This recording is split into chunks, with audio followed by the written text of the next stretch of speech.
Stateless state. Just days after U.S.-made Israeli F-16s bombed homes and buildings in Gaza, verbal bombs have been launched at the West Bank, Palestine's other half, for daring to go to the UN to try to gain a stepping stone to statehood.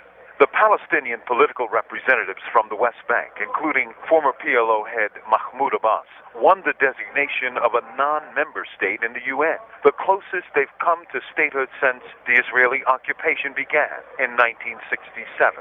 The United Nations voted 138 in support, 9 against, and some 40 states abstaining. The U.S. and Israeli political and media classes immediately damned the vote, claiming it was an impediment to the so-called peace process. In fact, it was the peace process that was all but dead, moribund, after decades of talks that strengthened Israel while leaving Palestinian lands broken, walled, and under a wave of repression that barely allows it to breathe. The UN vote showed how most of the world's nations couldn't bring themselves to vote against Palestinian efforts. Again, only 9 countries, the U.S., Israel, Canada, and islands like Micronesia, voted against the resolution. Despite the U.S.-Israeli downplaying of it, this was a political win for the Palestinians, even if their day-to-day life couldn't be more disastrous. But these are the perils of the occupation and the Lebensraum, German for land hunger, of the Zionist settler state. Over 60 years ago, shortly after Israel's founding, the independent and influential newspaper Haaretz wrote an editorial outlining why Israel was supported by the U.S. and other Western powers.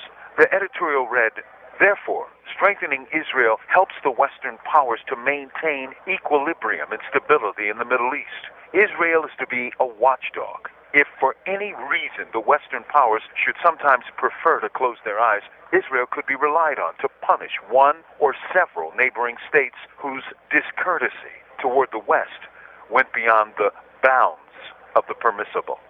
These words were published in 1951. It's a new century, and the same old plan. That's why the U.S. stood, now almost alone, against Palestine. From Imprisoned Nation, this is Mumia Abu Jamal. These commentaries are recorded by Noel Hanrahan of Prison Radio.